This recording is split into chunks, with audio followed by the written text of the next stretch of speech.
I really hate watching the news, reading the news, hearing the news, because so often there are stories that are really quite horrible. There are other people in the world who fascinate about the news and become obsessed with it almost, and I think my piece was directed at them. I wanted to show them that the world doesn't have to be full of upsetting stories and articles. I remember sitting in the car one day with my dad and my brother, and we were listening to the radio, just songs on the radio, and then a news report came in about loads of sexual abuse cases on children, and I remember my dad pulling a pained expression, deliberately looking at the radio and went, "We don't need to hear that." Now, I'm not saying that we shouldn't know that they exist, but I don't think we should contaminate our whole existence on the news. When I was 12, I was sat around a lunch table with all my friends at school, and someone asked the question, if you could be someone else for a day, who would you choose? And one of my friends said, I'd choose Georgia, because I want to see if she actually sees everything covered in rainbows and glitter and there's unicorns just popping out of everything, which obviously isn't true. But I think that's proof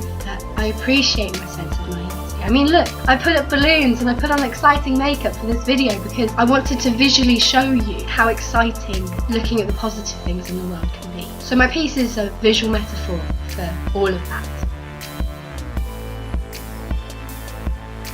I chose to begin with the live stream camera pointing at the newspaper articles. So me walking into that and breaking it as me trying to show the audience that I want to shatter the illusions that they think are normal. I chose to lay all the newspapers on top of the water because it's making a beautiful thing out of the horrible things. I also think that me pushing the articles under the water, kind of a metaphor for me compressing these thoughts of all the horrible things that go on.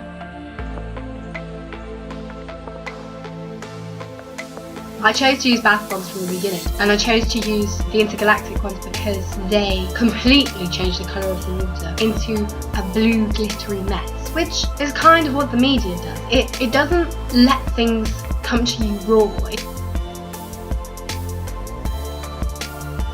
Getting into the bath was me attempting to show that I'm surrounding myself by this falsehood, by the positive bits of life that I choose to pay attention to. And then right at the end, as I lower myself into the bath, submerge myself, it's kind of accepting that this is where I'd like to be, in this beautiful place. This is where I'm comfortable, this is where I feel safe. Something that surprised me was the effect that my soundscape had on the audience. So the soundscape consists of the song Musical Genocide by Gregory Porter, but the lyrics of the song were so relevant to what I was trying to say that it was just perfect. And I think that's my reaction to the negative stories in the media. I also had to collect roughly 40, 50 horrific news articles from local media, the small news stories that are forgotten as we pass into next week. I'm not going to remember it. For example, car crashes. And the way that I compiled it together, the news stories started off as almost quite lengthy clips, and then they got shorter and shorter, and it was just the key words such as raped, strangled, kicked, punched, run over. I think the intensity of that really affected people.